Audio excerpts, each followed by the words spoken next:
What was the best thing during your childhood? Playing outside all day without supervision, strong family and religious values, and drive-in movies are just a few things I remember. But there is more, and we are about to experience what a weekend was like in the 1950s. Family? It is morning in 1955, and the aroma of freshly brewed coffee fills the air as your family gathers around the breakfast table. No phones, no tablets, just the gentle clinking of silverware and the hum of conversation. This wasn't just a Norman Rockwell painting, it was everyday life for many American families in the 1950s. Family values weren't just talked about, they were lived and breathed. Nearly 80% of families ate dinner together every night, a stark contrast to today's 50%. These shared meals were more than just fuel for the body. They were the foundation of family life, a daily ritual that fostered communication and strengthened bonds. Dr. Benjamin Spock's influential book, The Common Sense Book of Baby and Child Care, emphasized the importance of nurturing family environments. Parents took this advice to heart, creating homes where love and support were as essential as the food on the table. One common refrain from those who grew up in the 50s captures this sentiment perfectly. We always had dinner together, and it was a time to talk about our day, share stories, and connect as a family. But family time wasn't limited to meals. Sundays often meant church services, with families attending multiple times a week. But more on that later on. At home, the absence of constant digital distractions meant more time for board games, backyard play, and simply being present with one another. Mothers played a central role in maintaining these family values. They were often the heart of the household, balancing childcare, meal preparation, and creating a warm home environment. Many women found fulfillment in nurturing strong family bonds. The impact of these strong family values on child development was significant. Asbury Park holds a quest for Mrs. America. She's got to cook as well as look. 32 married lovely. Psychological studies from the era showed that children raised in nurturing, communicative family environments often had better emotional and social outcomes. These experiences shaped an entire generation. The baby boomers, raised in this era of strong family values, often carried these priorities into their own adult lives.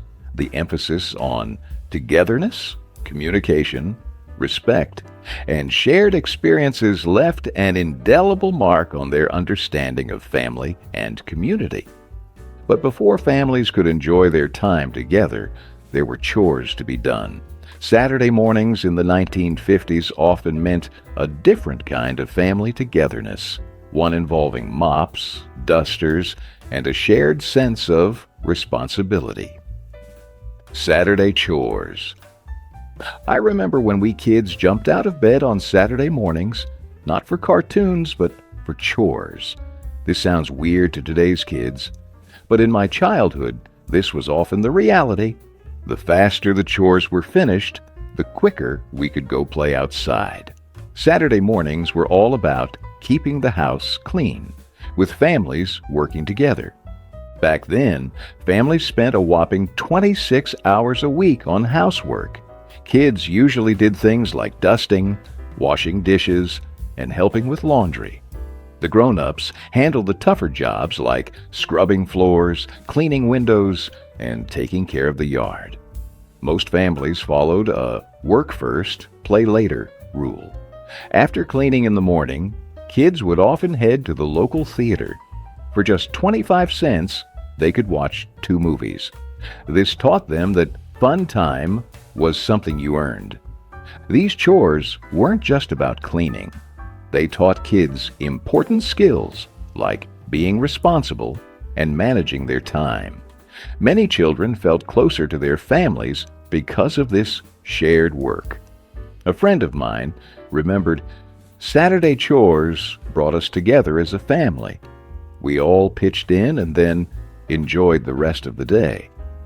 Surprisingly, many people who grew up doing these chores look back on them fondly. Working together created a team spirit in the family. It was about achieving something as a group and feeling good about a job well done. Studies show that kids who regularly did chores grew up to be more independent and skilled at life. Dear, you could help your mother with the chores? Yeah, but we want to make some money. That's what I mean. These Saturday morning cleaning sessions were shaping a whole generation, teaching values that would stick with them for life. Which chores did you do in the household when you were young? Share it with us in the comments below. Manual lawn mowers. The 1950s lawn was a weekend workout arena.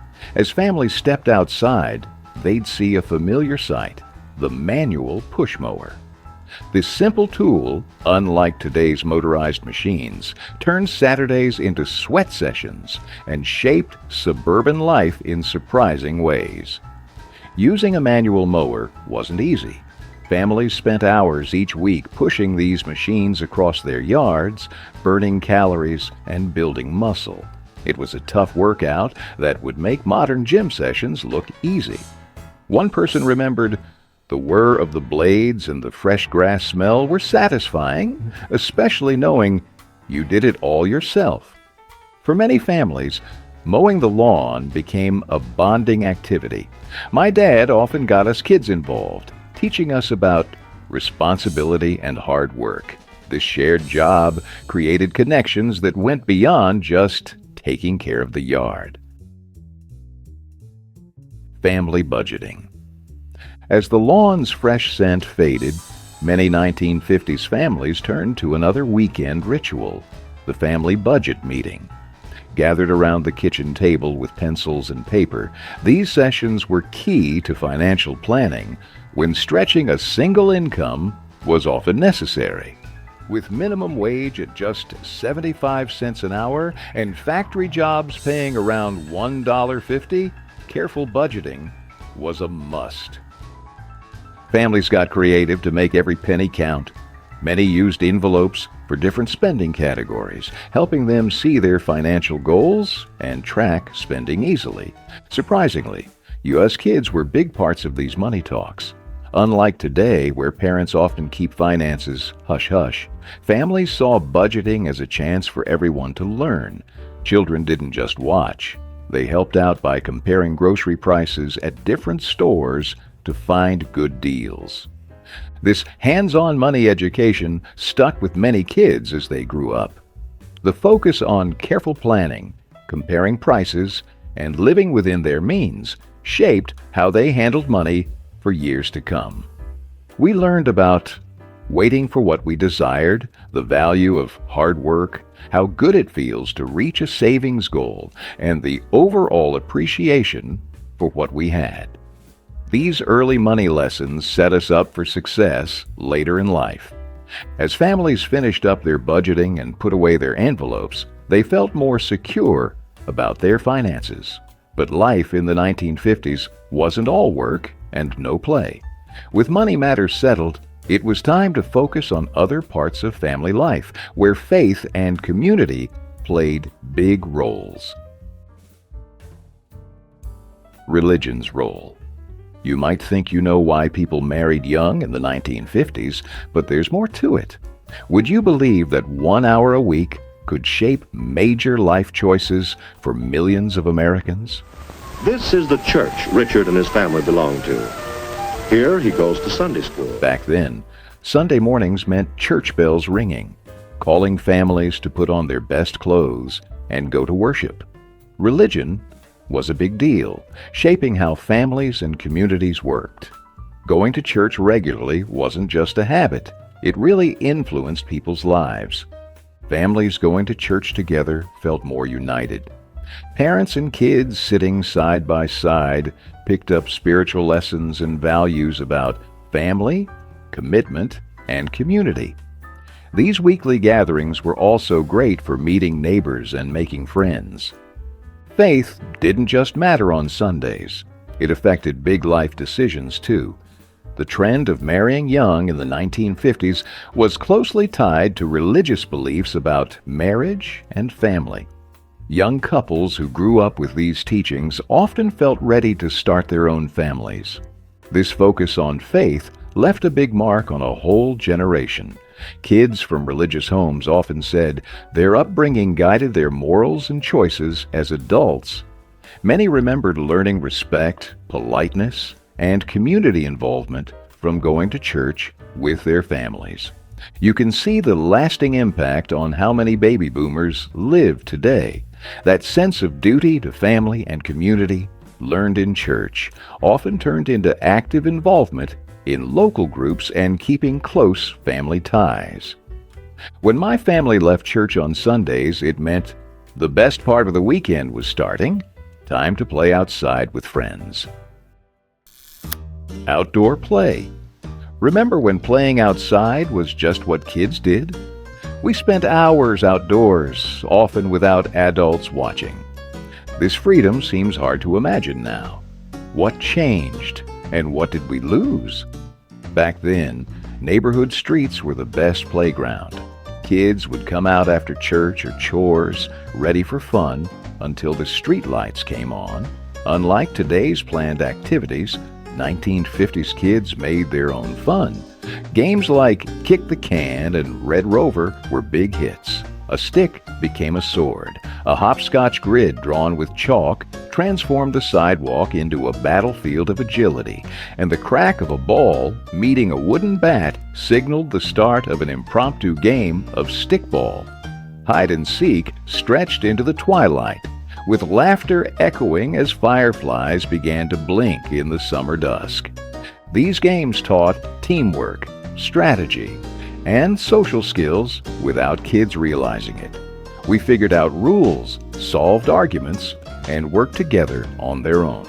One of my friends said the other day, dwelling in nostalgia, "We'd ride bikes with friends, play street games, and climb trees for hours. It felt so free and exciting." This free play was great for kids' growth. It helped them solve problems better and manage their feelings. Playing outside kept them healthy, and hanging out with other kids taught them how to get along with people. They learned to spot dangers, make choices, and fix problems by themselves, skills they'd use their whole lives. These days, kids only spend about 30 minutes outside each day. Experts worry this might hurt their health, social skills, and emotions in the long run. Give me the iPad. If you ask me, it already does, and they don't know what they are missing out. Do you agree? As the sun went down and porch lights came on, most kids headed home.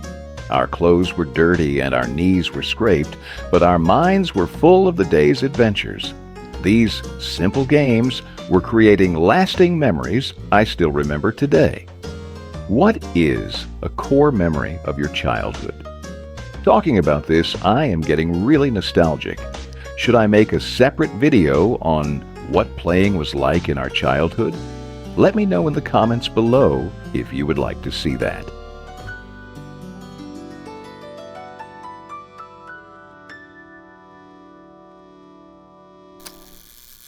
Drive-in restaurants. Imagine a world where your car was both transportation and your own private dining room. In the 1950s, this wasn't a wild dream. It was everyday life for millions of Americans. Drive-in restaurants changed how families ate, mixing convenience and fun in a way that perfectly fit the times. Picture it. Neon lights lighting up the night, the smell of burgers and fries in the air, and the sound of roller skates as car hops zipped from car to car. At their peak, about 4,000 drive-ins dotted the United States, each one a symbol of modern eating. Going to a drive-in was different from today's fast food places. Families would stop at a big menu board, often shaped like a speaker, and order. In no time, a car hop would show up, balancing trays full of burgers, hot dogs, milkshakes, and fries. The prices were cheap compared to now. A burger might only cost 30 cents. For families, drive-ins were an easy way to eat out without the hassle of fancy restaurants. Parents could relax in the car while kids had fun eating in the back seat. Some drive-ins even showed movies, turning dinner into a whole night out. Drive-ins became hangout spots, especially for teens wanting a bit of freedom. Many people remember the fun of going to the drive-in with friends, eating in their cars away from their parents' watchful eyes. People loved drive-ins for more than just the food. It was about the whole experience, the relaxed mood, the friendly service, and feeling part of a new American tradition. Boomers recall it till this day. Those summer nights were special, eating burgers in the car and watching everything happen around us. Would you like me to make a separate video on forgotten drive-ins from the 1950s? Let me know in the comments below.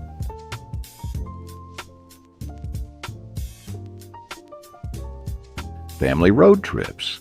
The whir of wheels on asphalt, the rustle of paper maps and kids chattering in the back seat. Family road trips in the 1950s were one-of-a-kind adventures. As families pulled out of the drive-in, a new journey began. Ever wonder how a car ride could become legendary? In the 1950s, hitting the open road was more than just travel. It was diving into the American dream. When interstate highways popped up in the mid-1950s, long trips became easier for everyone. Families packed their station wagons full, cramming in kids, suitcases, and sometimes even the family dog. They'd head to famous national parks like Yellowstone and the Grand Canyon, or sunny beaches in Florida and California. Mom usually played navigator with a big paper map while Dad drove. To keep busy, families played I Spy, or the license plate game, or sang together. These simple activities brought us closer. The best parts of these trips were often the surprises along the way. Families might find weird roadside attractions, get lost on country roads, or chat with interesting folks at diners. These unexpected moments became their favorite memories. These road trips left a lasting impact. They shaped how a whole generation saw their country and their place in it. As one traveler said, those trips taught us about America better than any classroom.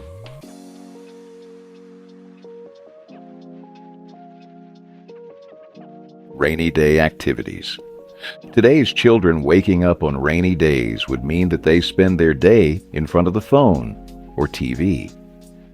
But how was it in our childhood? How did a little rain turn a regular day into something special? It was all about comic books, games, crafts, and a weird thing called silly putty. When it rained, 1950s kids didn't reach for phones or tablets. They grabbed comic books full of superheroes and talking animals. Some comics, like Mighty Mouse, even had cool extras like space goggles. But reading wasn't the only thing to do. Families would gather around the kitchen table to make stuff. Play-Doh and Lincoln Logs let kids build and create. And silly putty? You could use it to copy comic strips, mixing reading and playing in a fun way. These rainy day activities weren't just fun, they helped kids learn and grow. Making things and building with toys improved hand skills and problem solving. Board games taught kids how to think ahead and play well with others. Plus, all this family time brought everyone closer. Many people who grew up in the 50s have happy memories of rainy days. A friend recalled, rainy days were special. We'd all hang out in the living room, reading comics or playing games. It felt like we were on an adventure together. But let's hear more on those board games. Family game night. The rain tapped gently against the window as the family gathered in their cozy living room. Dad carefully unfolded the Monopoly board, while Mom brought out a plate of peanut butter cookies from the kitchen. The kids argued over who would be the banker, their laughter filling the air as the smell of fresh coffee mingled with the rain. The crackle of the radio played softly in the background, announcing the news, but no one paid attention. Together, they leaned into the glow of the single-table lamp, ready to spend hours lost in friendly competition. In the 1950s, these cardboard battlefields competed with the growing appeal of television sets, becoming a key part of a cultural shift. Games like Monopoly, Scrabble, and Yahtzee took over 1950s living rooms. Families gathered around coffee tables, eager to test their skills and luck. Game nights were popular for a few reasons. They were cheap, with most board games costing less than $2. This made it easy for families to play often, spending about 15 hours a week on these activities. These weekly game sessions did more than entertain. They taught important life skills, too. Monopoly helped with money smarts, Scrabble boosted vocabulary, and games like Clue improved logical thinking. Parents saw these games as a way to connect with their kids and teach problem solving. As TV became more popular, some worried it would replace family game night. By the late 1950s, families were watching about 30 hours of TV each week. But board games didn't disappear. Many families made sure to keep game nights going, seeing them as a way to bond without TV distractions. The effects of these game nights lasted long after the 1950s. People who grew up then fondly remember laughing, debating, and bonding over games like Monopoly or Scrabble. I recall that we'd laugh and argue about Monopoly rules, but we always ended up just enjoying being together. What was your favorite game growing up? After an intense game session, we would go to get creative with our toys on such rainy days. Creative toys. While board games challenged our minds, the toys of the 1950s pushed our imaginations to new heights. Imagine a simple cardboard box transporting you to another galaxy. Back then, before fancy gadgets, we turned ordinary objects into amazing adventures. The 50s brought us creative toys that made us think and dream. Lincoln Logs, already around but super popular then, let kids build tiny log cabins and forts. These wooden pieces taught us about space and basic building skills. Mr. Potato Head showed up in 1952, making history as the first toy on TV ads. Kids loved sticking plastic eyes and noses into real potatoes, getting creative, and working on their hand skills. Hey, kid, you know what's new? Play-Doh's got the toy for you. Play-Doh started as a wallpaper cleaner, but became a hit toy in 1956. Kids could mold it into anything, pretend food, make-believe creatures, you name it. These toys pushed us to solve problems and think creatively. We came up with all sorts of new ways to play. It shaped us as we grew up. Many people from that time say these toys helped them think differently and tackle problems in new ways. All that imagining and creating helped make a generation of out-of-the-box thinkers.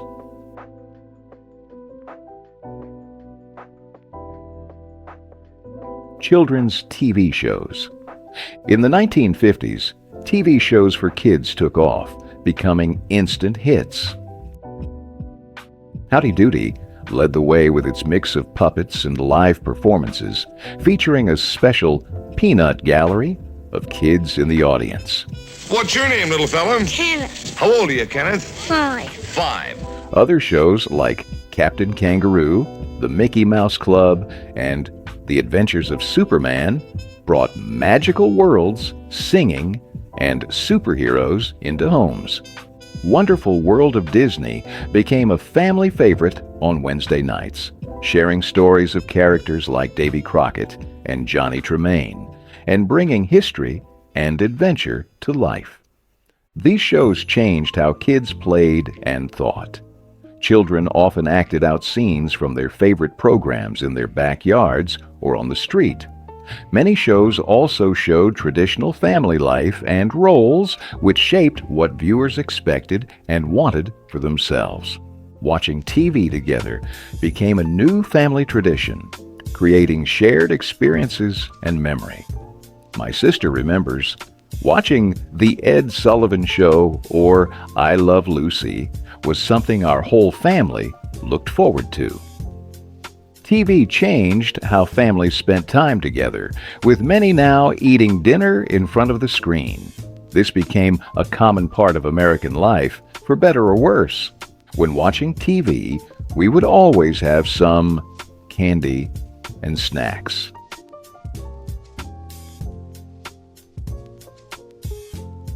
In the 1950s, a candy store trip was an adventure into flavors that might surprise you today. From wax bottles to candy cigarettes, these sweets tell a story of changing tastes and values. Candy stores were a kid's paradise. A penny could buy popular treats like Bazooka Gum, Necco Wafers, and Atomic Fireballs. The air smelled of bubble gum, and wax paper wrappers crinkled. These sweets were often rewards or special treats. Some candies showed how different things were back then.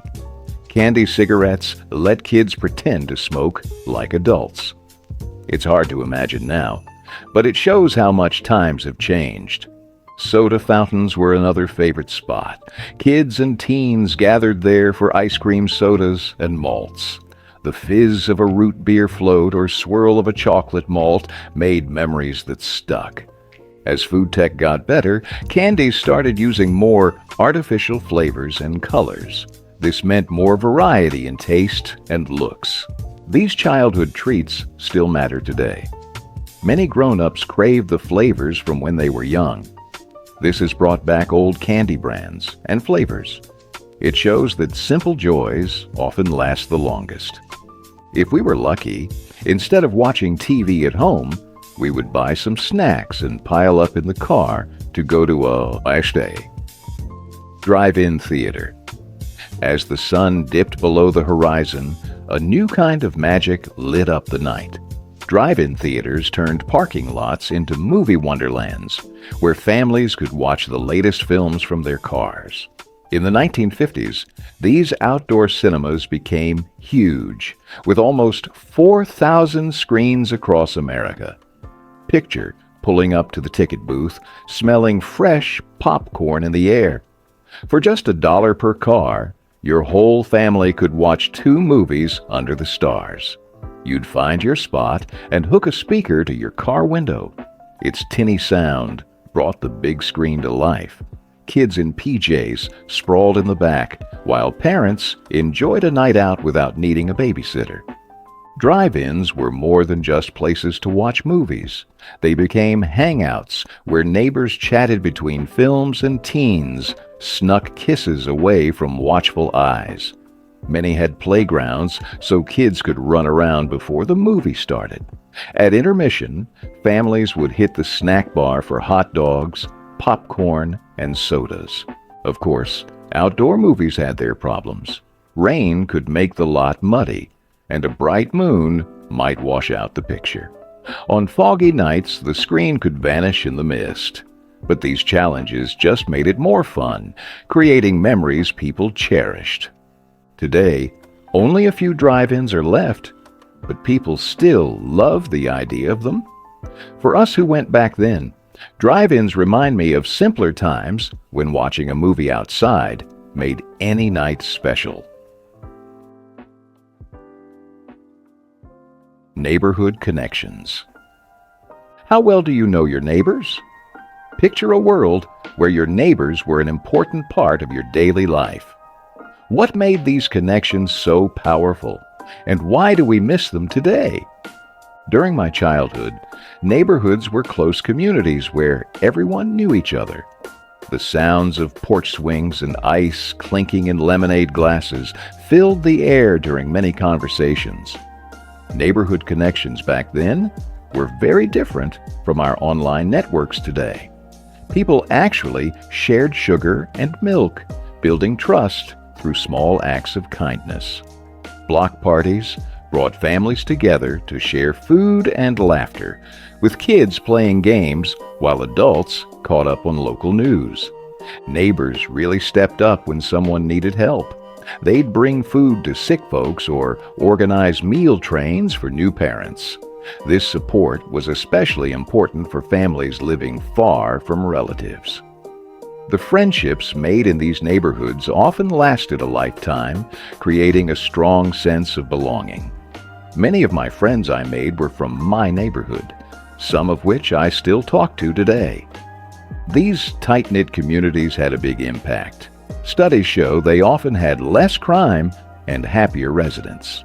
People felt safer knowing they could count on their neighbors when times got tough. Looking back, it's clear that those tree-lined streets had something special. We might not be able to perfectly recreate 1950s neighborhoods, but we can learn from how they built real connections. These neighborhood bonds were strong all year long, creating a community that adapted to different seasons and events. But even for daily life, we would dress up in the 50s. Dressing up. Men wore ties and hats for errands, while women put on dresses and heels just to buy bread. This focus on looks showed what people valued back then. Us kids had to look good too. Boys tucked in their shirts, and girls wore dresses with neat pleats and bows. They had different clothes for school, play, and church. Looking sharp wasn't cheap. A woman's dress cost about $3, and good shoes were around $6. For many families, that was a lot of money. Popular styles included poodle skirts for girls and shiny saddle shoes. What you wore showed your social status and how well you fit in. TV had a big impact on fashion. People saw stylish characters on their favorite shows and wanted to dress like them. Looking successful was tied to the idea of the American dream. But for one occasion, people dressed up especially, and still do it today: Christmas and Halloween traditions. Winter wonderlands and spooky scenes transformed neighborhoods in the 1950s. For Halloween, kids wore homemade costumes like cowboys, witches, and sheet ghosts. They'd go trick-or-treating, a new trend at the time, collecting candy in pillowcases or paper bags. What would you wear on Halloween? Come December, the streets turned into Christmas wonderlands. Homes smelled of pine as families decorated trees with bubble lights and tinsel. Neighbors tried to outdo each other with flashy outdoor light displays. Christmas meant big family get-togethers with lots of food and presents. Kids couldn't wait for the Sears Wishbook catalog, circling toys like Mr. Potato Head and Play-Doh. On Christmas Eve, many families read The Night Before Christmas and went to midnight mass. Christmas dinner usually had turkey or ham, with sides like mashed potatoes and cranberry sauce. Cooks often used canned soups and packaged ingredients to make things easier. People started having cookie exchanges, sharing treats with neighbors. These holiday traditions showed what people valued back then: being together, getting creative, and building community. If you want to hear more about such vintage Christmas traditions, check out my videos on Christmas during the 50s and 60s. Ice and milk delivery. After such an adventurous weekend, we are happy for some Monday morning routine. Back then, 80% of American homes relied on a service that came before sunrise. This daily need kept food fresh and families fed. In the 1950s, ice and milk deliveries were as common as getting the newspaper. Most homes didn't have electric fridges, so these services were vital. The day often started with the sound of glass bottles as the milkman left fresh milk on doorsteps. Ice delivery was just as important. Big ice blocks were brought to homes and put in ice boxes, which were early versions of fridges. These wooden boxes kept food cool, so families could store it longer. These deliveries shaped how people lived. Families planned meals around when deliveries came, using fresh items quickly. Kids would get excited hearing the milkman's cart or ice truck coming down the street. These services did more than just deliver food. They brought the neighborhood together. Milkmen and ice delivery folks became familiar faces, often chatting with residents. It was a very nostalgic sound to hear the milk bottles clinking as the milkman came by. When electric fridges became popular in the late 1950s, these services started to fade, but many people still fondly remember how they affected daily life and brought the community closer. With fresh milk in the fridge and breakfast eaten, families got ready for the day. For us kids, it was time for school. School? Involvement? When stepping out of the door, I remember seeing other kids walking or biking to school on their own. Something very rare in today's world. The school bell rang, marking the start of a new day and a unique era of parental involvement in education. In the 1950s, parents weren't just dropping kids off at school, they were walking right through the gates, becoming a big part of school life. PTA meetings, bake sales, and parent-teacher conferences became essential school events. Parents volunteered for all sorts of things, helping in classrooms, organizing field trips, chaperoning dances, and even painting classrooms during summer breaks. This hands-on approach was very different from how parents are often involved today. Parents in the 50s saw themselves as partners in their kids' education. They knew their children's teachers well and often became friends outside of school. This involvement had a big impact. Kids whose parents were active in school often did better in their studies. The whole school felt more like a community. Even after the final bell rang, seeing my mom in the library or my dad coaching baseball made school feel like an extension of our home. This close connection between home and school gave kids a sense of belonging that stuck with them long after they graduated. Education expectations. In the classrooms, slide rules and big textbooks leading the way. Back then, schools focused on core subjects and practical skills, unlike today's varied curriculums. Math, science, English, and history were the main subjects, taught through memorization and direct instruction. Teachers stood at the front of classrooms with chalk, teaching rows of attentive students. Textbooks were seen as the ultimate source of information. Students practiced multiplication tables, sentence diagramming, and memorizing historical dates. Schools in the 50s mixed in some practical skills. They taught penmanship, home economics for girls, and shop class for boys, getting students ready for their expected roles in society. Daily gym class showed how important fitness and discipline were back then. If you did not listen, punishment came hard and quick. People in the 50s thought education could help kids do better than their parents. This idea made everyone take school seriously. Schools taught some surprising skills too. Students learned to use slide rules for math, which we don't use anymore. They also learned typing on old-fashioned typewriters to prepare for office jobs. I remember duck and cover drills to prepare for possible nuclear attacks, which added a scary element to school life. I also remember our desks still had holes where previous generations had inkwells, and we did not have any air conditioning in the schools. During hot summers, we could only open the windows for some air.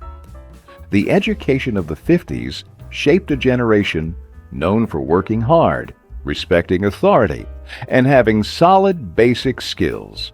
While schools are different now, some of those old ideas still influence how we think about learning and success.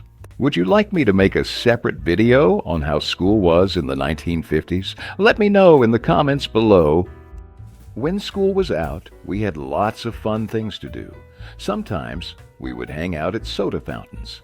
The good times were just starting. Soda fountains and sock hops. Picture this. Jukeboxes playing the latest hits, saddle shoes tapping along, and the smell of ice cream sodas in the air. In the 1950s, soda fountains and school dances were where teen social life happened. After school, teens flocked to soda fountains. These busy spots weren't just about drinks and snacks. Kids chatted, flirted, and showed off their outfits. You might see friends sharing a banana split or sipping chocolate malts, all while trying to catch someone's eye. At night, it was time for school dances, or sock hops. These happened in school gyms where kids took off their shoes to protect the floor. The energy was high, with everyone doing popular dances like the twist and the hand jive. These gatherings were important for teen relationships. They gave kids a safe place to hang out, learn how to act around others, and deal with crushes and first loves. Many people who grew up then still remember how nervous and excited they felt asking someone to dance. Fashion and music trends often started or got popular at these events. Girls wore poodle skirts, boys had greased back hair, and the music played at dances and on jukeboxes influenced what teens listened to and wore. These places had their own unwritten rules, too. There were ways you were supposed to ask someone to dance, how to behave, and even how long you could use the jukebox. These rules taught kids how to get along with others. As dances ended and soda fountains closed for the night, teens went home thinking about new friends and maybe new crushes. Do you remember one of those nights? But while teens loved soda fountains and sock hops, families had a different favorite form of entertainment. Radio shows. As the sun set, families across America gathered around their radios for evening entertainment. In the 1950s, these wooden boxes brought stories to life in living rooms nationwide. Radio shows captivated audiences with varied programs. The Lone Ranger, Dragnet, and Gunsmoke took listeners to the Wild West or city streets, while Howdy Doody entertained kids with music and stories. Even as TV grew popular, radio sparked imagination uniquely. Listeners created mental images of characters and scenes, building a valuable skill. These audio dramas brought families together. They'd huddle close, listening intently and talking about the stories during breaks. One person remembered, watching The Ed Sullivan Show or I Love Lucy was a family event we looked forward to. Radio shows improved listening skills and focus. Kids learned to follow complex stories without pictures, getting better at understanding spoken information. Radio's impact on storytelling lives on today. Many podcasts and audiobooks build on what those early radio dramas started. The art of audio storytelling still grabs audiences in new ways. But the radio, and especially the music, created moral questions amongst parents.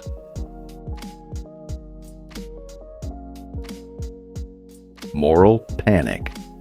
The rise of rock and roll in the 1950s sparked a moral panic. Parents, preachers, and authorities saw this new sound as a threat to society. They worried about suggestive lyrics, provocative dancing, and the impact on young minds. Elvis Presley became the focus of these concerns. His hip shaking on TV shocked many adults. When he appeared on The Ed Sullivan Show, cameras only showed his upper body to hide his movements. Religious leaders called rock and roll the devil's music and warned it would lead youth astray.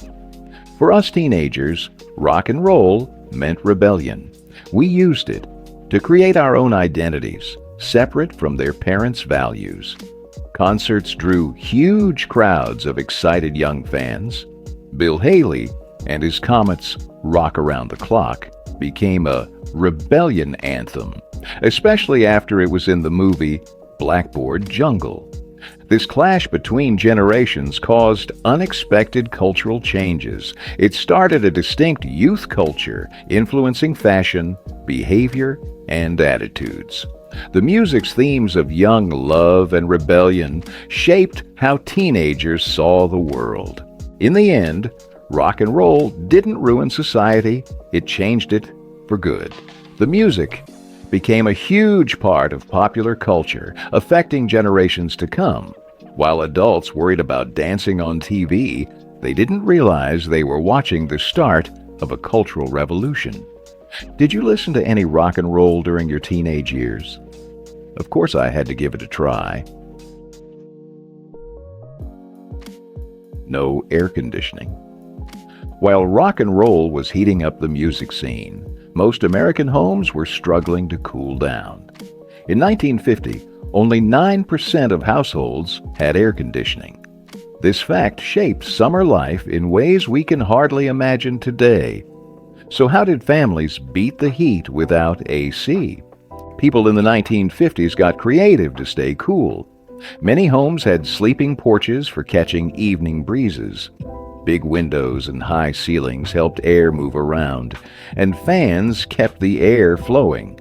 When it got really hot, families often headed to public pools to cool off. Not having AC changed how people spent their time. Neighbors would hang out on front porches in the evenings, drinking lemonade and chatting. Kids played outside, running through sprinklers or making DIY water slides in their yards. Not to forget slip and slide.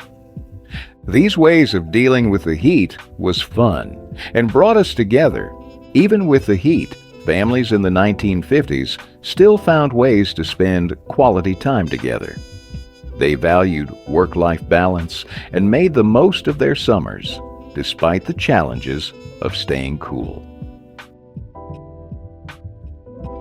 Work-life balance.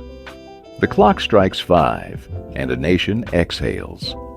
In 1950s America, the workday had a clear end, but at what cost? This era's approach to work-life balance would seem strange to many of us today, and we still feel its effects. In the 1950s, work and personal life were often kept separate. Men typically worked 9 to 5, with weekends for family. This was very different from today's blurred lines between work and home. Most people worked 45 hours a week, with factory workers often doing overtime. Different jobs had different schedules. Office workers stuck to 9 to 5. Factory workers did shifts. Teachers worked beyond class hours, and doctors balanced office time with emergency calls. This setup greatly affected family life and free time. Evenings and weekends were for family dinners, helping kids with homework, hobbies, and community events. The strong economy meant many families spent more on household items and fun activities.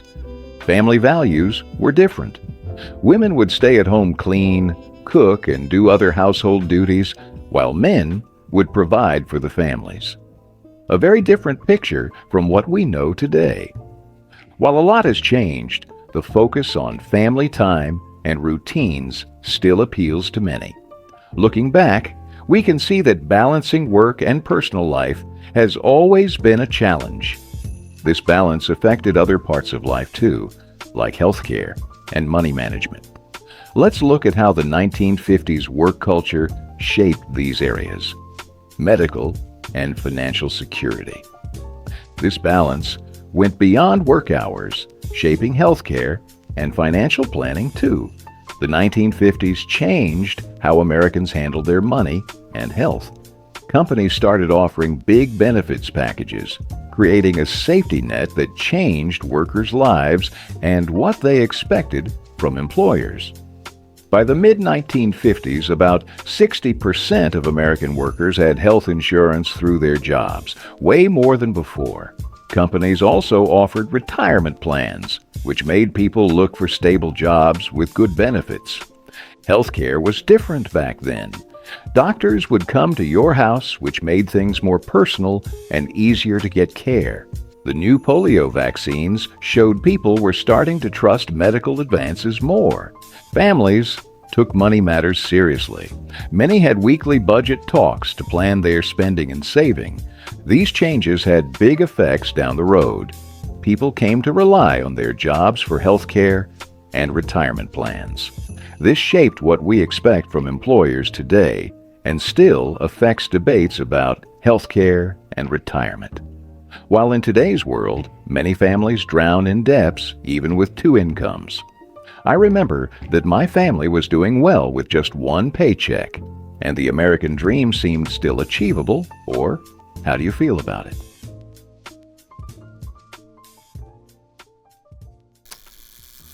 Home ownership.